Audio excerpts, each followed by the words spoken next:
Alright, I have a couple minutes before I have to be in the school, but I want to start this video because I'm being observed by the principal today, so hopefully it goes well.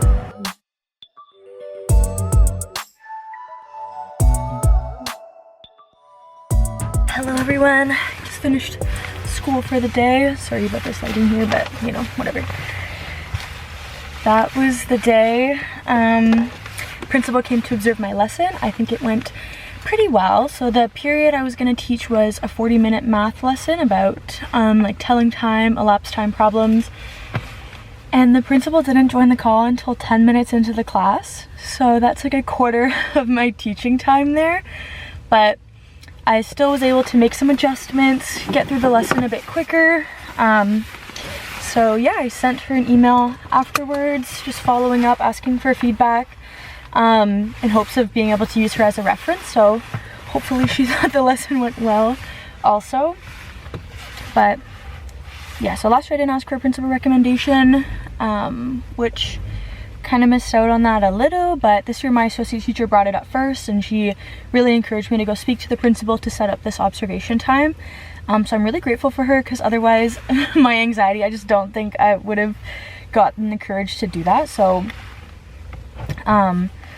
yeah, I'm glad that's out of the way. I'm glad it went well.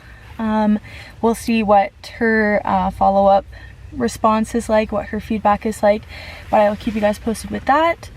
Otherwise, tonight I have to submit 2 of my lesson plans, some reflections, and another worksheet, I think, to my faculty advisor from my university. So yeah, because I guess otherwise, outside of COVID, they would have your faculty advisor come observe you as you're teaching, but just because, you know, COVID and everything, the faculty advisors aren't able to come to every school to supervise everyone, so this is the alternative. So that's decent, I guess. I don't have to deal with like multiple observations, which is nice. So I have to do those worksheets tonight and then prep my lesson for tomorrow, which is going to be an art lesson. So that is my night there. But yeah, I will check in with you guys either later tonight or tomorrow morning. So in this report,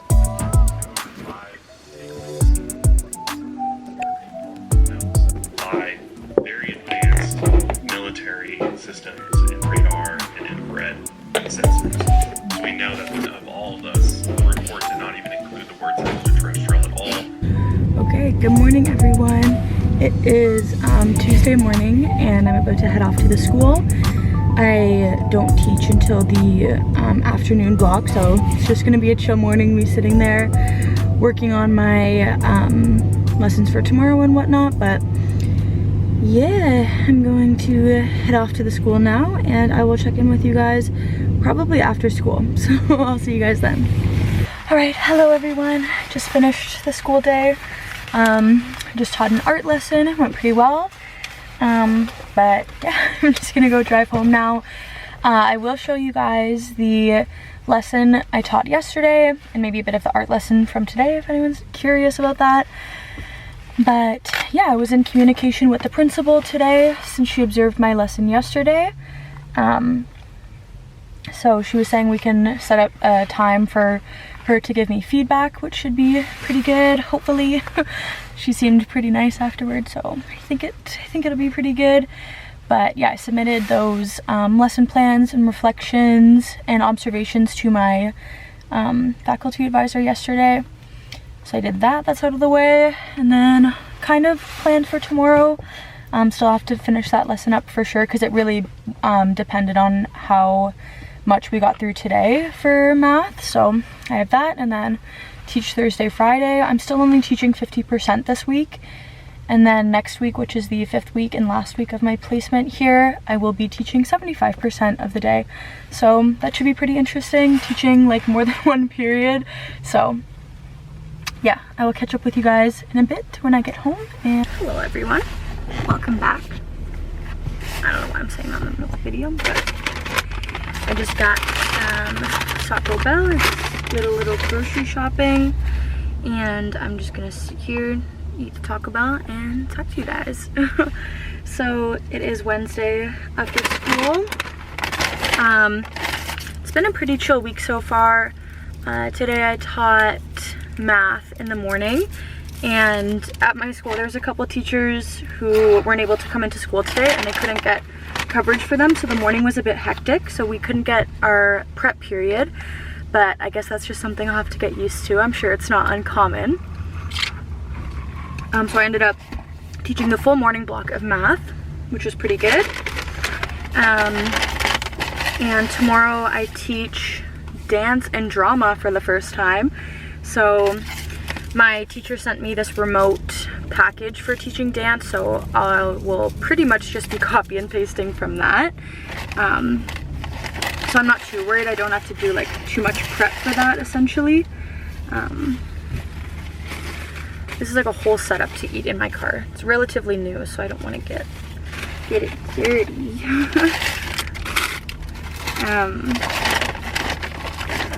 But yeah, so I wanted to talk mostly now about how my principal observation went, how it came about. I mentioned it briefly earlier in this vlog, but I don't think I said a whole lot about it. How do people talk? How do people do mukbangs, like talk and eat at the same time? Whatever, I just won't eat for now. But so yeah, my first week of my placement, my associate teacher, she really encouraged me to ask the principal for an observation and then hopefully get a reference from the principal. So literally like day 2, I think, she was like, you need to go talk to the principal at some point. So last week I went to the principal. My associate teacher and I, we planned out the whole following week, which was this week, so that I knew exactly like what dates and times I would be teaching, so I could go bring that to the principal. So I went to her and I said like, would you be able to observe one of my lessons? Like, these are the times that I'll be teaching, what works for you, kind of deal.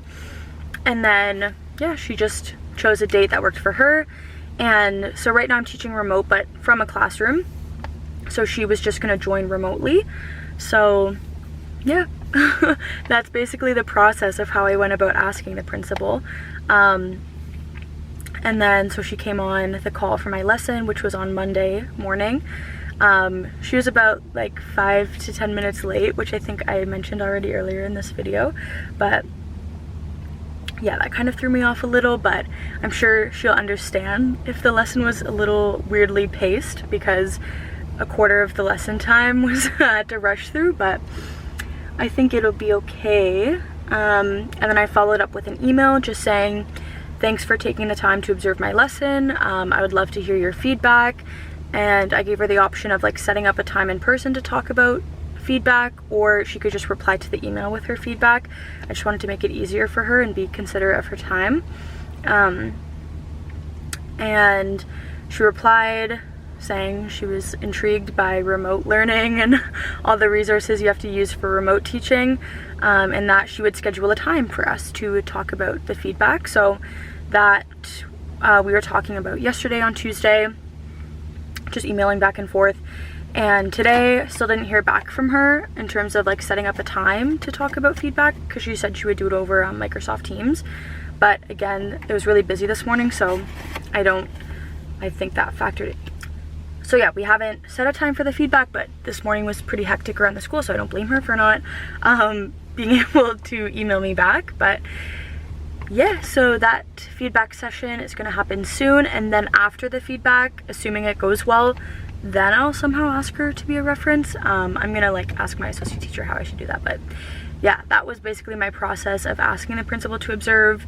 That was kind of how it went, and once I have the feedback session with her, I will update you guys on that as well. But yeah, next week is my last week of placement and I move into teaching 75%. I think this video will probably be this week and next week, because honestly nothing that eventful happens anymore. But yeah, that's the life right now. I'm like slowly starting to think about being a student again and like doing my university courses, and that kind of stresses me out. And then I think about graduating like in what, 5 or 6 months. That stresses me out. Having to start applying to teacher jobs. It's just crazy how fast everything's going, and that I'm almost done my 3rd out of 4 placement blocks. So I don't know, crazy stuff, but that is basically the update I have for now.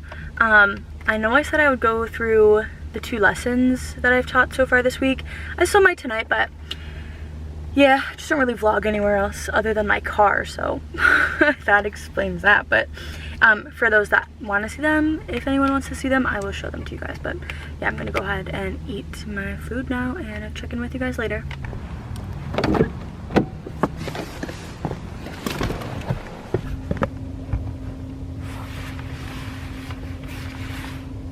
Good morning, everyone. It is Thursday morning. I just got to the school, sitting in the parking lot talking to you guys.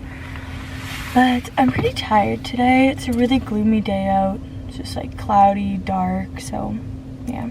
And I woke up like in the middle of my dream, so that was just like, oh, not the ideal time to wake up, but oh well, we're here now. Only one more day to go till Friday. It's my second last Thursday here, so it'll be a good day if I want it to be, you know. But yeah, I'm teaching dance today, so I just have to finish up like an activity to do for that. But that's not until after second nutrition break, so I really have quite a bit of time to work on that if I want to. And I think we have a double prep this morning, so you know, it'll all be okay. But I will check in with you guys after school. Alright, so I actually have the motivation to film at home tonight. Here is the math lesson that I taught on Monday for the principal observation. So I wrote out the lesson overview, and then I put up this picture of a clock. We just read that, talked about the features of a clock, you know. Obviously the answers weren't here, but yeah, we talked about all the answers to these questions, did some math here, just getting warmed up. Same here, the answers were not already in, but we created the answers for these. Same thing here. This was a video talking about how to solve elapsed time word problems. We watched that. Then we did some problems on our own here.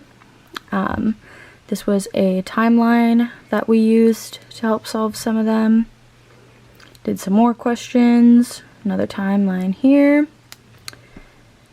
And then I just had questions there, and this was the worksheet that the students were doing.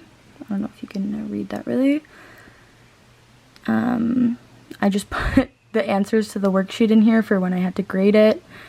And then this was things to do if we finished early, but yeah, that was the lesson there. It was for a 40-minute block, but yeah.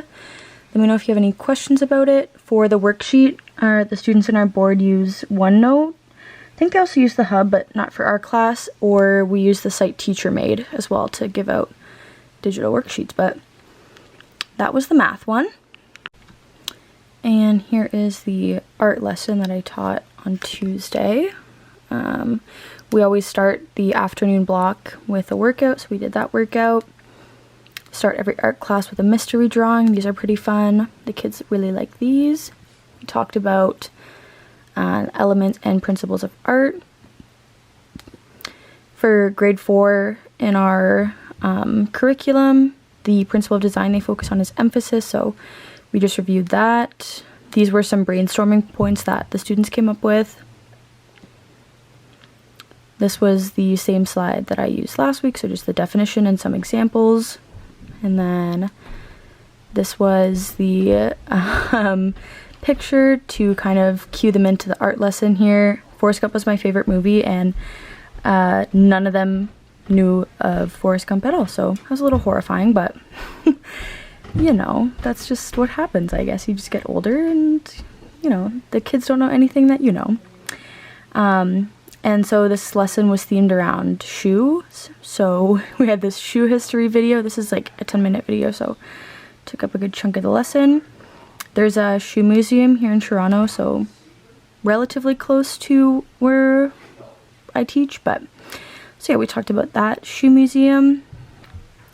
And then this was just the outline for their art project.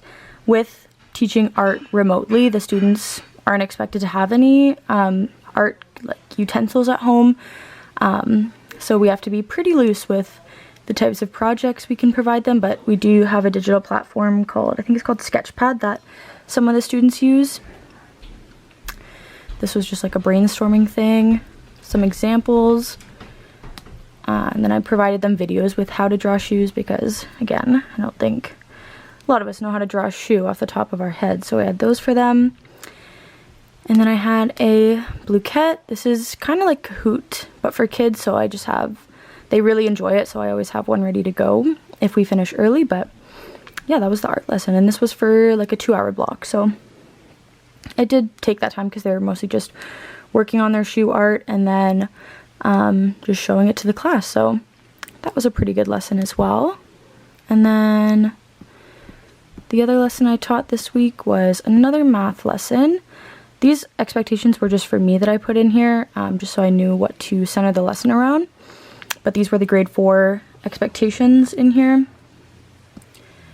So yeah, we just went through the definition of mass, tools to measure mass, a video on measuring mass, definition of capacity, volume. The students had to fill in these answers here, but what would these tools measure? They had to fill in the abbreviations here. We practiced some conversions, more conversions. I just copied these from a worksheet that already existed, but I should have probably looked at it closer because all these conversions are just from grams to kilograms. So probably should have looked somewhere else there. And then this, we just had to say equal, greater, or lesser. Same with this one. And this was the worksheet that the students had to do. We took it up as a class after, so that's why the answers are filled in. And then we played a bouquet after, so yep, that was a math class. And then today I taught dance and drama, which was actually really fun. So let me pull those up. So again, this was in our afternoon block, so we started off with a little workout video here, talked about the evolution of dance, brainstorm some common dance styles. I let some of them just say types of music or just dance styles in general, just so everyone could participate. And then some factors causing dance styles to change over time. These slides were pre-made from a package that my associate teacher found online, so that was pretty nice. They loved watching this video, it was hilarious. And then we just had to answer these reflection questions as a class. We did all these as a class. And then we practiced some trendy dance moves, as this video calls them. Oh, have you guys has the camera even been on the screen? Hopefully. This was a video done by 5 Minute Crafts, so sure you can guess how that went. And then this one was also from the package that my associate teacher sent me, so again, mostly just copy and pasting here, but this was comparing dance and sports. So how are dance and sports similar? How are they different? These videos highlight similarities between sports and dance, which I'm glad that was the direction this package was going. So this was about like doing a backflip or something. This one was footwork, so soccer players and tap dancers. And then this was a baseball themed dance. So we had a pretty good discussion at this point in the lesson about similarities and differences, so we just added in like 3 more that we talked about after the videos. And then this was a question I was going to have them do on Padlet, but kind of glitched out on me at the end, so we didn't get to it, but it was fine. So yeah, that was the lesson. It was just a lot of just talking, discussion, so it was pretty fun. Honestly, I like teaching like art, dance. Haven't taught drama yet, but I like just having discussions with them. It's pretty fun. But tomorrow there's I guess I can flip it around. Tomorrow we have an assembly, and it's during the block that I'm supposed to teach, so it'll take up most of my teaching time, but we're just working on finishing up personal narrative, so it's really just kind of proofreading, reviewing how they proofread their work, what makes good, clean work, so stuff like that. I really don't even know if I have to do a PowerPoint for tomorrow or Google Slides, but I have a prep in the morning before, so I'll just talk about it with my associate teacher then. But otherwise, it's just a fun Friday tomorrow, so I think it should be a pretty good day. So that's all the updates I have for tonight. Those were my lessons that I taught this week. I can also show a lesson plan if anyone wants that. For my university, we have to complete a lesson plan for each lesson, and we've had to submit a couple of those like I mentioned earlier in the video, but they're kind of boring. I don't know, maybe they're not boring to you guys, but the template is available on Nipissing's website through their practicum office, I believe. So if anyone wants to check out what exactly I have to fill out for Nipissing, specifically Nipissing University, you can check it out online. But those are all my updates for tonight. Oh, I do have a lesson plan up for, this is like hypothetical for tomorrow, just because I had to make a full one. But yeah, we just have to fill out like date, time, subject, length, specific expectations. There's a lot for this one because it's language. Learning goals, success criteria, assessment and evaluation, so how we're assessing the curriculum, how we're recording it, how we're assessing learning skills, and how we're recording them. And then diversity and inclusion, so just differentiation, learning environment, resources and materials, teaching sequence, and then once we finish the lesson, we add in a reflection. So that was a super quick overview of the lesson for tomorrow, but that's all the updates I have for now. Oh, I guess I'll show this. Ooh, I got a new Squishmallow. My boyfriend picked it up for me from Walmart. Luckily, there was only like 2 left, and I knew that the Walmart just stocked them, so I had to send him because I was still teaching, because I don't think they would have all been there at like 3:30 when I finished. So yeah, we got Garnet is her name. So, and it was so cute when I was teaching my lesson this afternoon. One of the kids was like, oh, I have something off topic that I want to show you, and I was like, yeah, sure. And he had those like Squishmallow slippers. I don't know if anyone, probably not a lot of you know them, but it was so cute. I was like, oh my gosh, those are Squishmallow slippers. And then all the other kids were like, I have Squishmallows, and I was like, guys, I have Squishmallows. So we just talked about Squishmallows for like 5 minutes. It was really fun. So thought I would share that. Other than that, that's kind of how the week's going. If there's not enough footage for this, or if there is, I might end the video here. If I don't, see it next week. But if I do, thank you guys so much for watching. Feel free to comment any questions that you have. My Instagram is at teachingwithmissjess. That's my teacher Instagram. If you have any questions you want to ask me on Instagram. But yeah, that's about it for this video. So thank you guys so much for watching, and I will see you in my next video. Bye.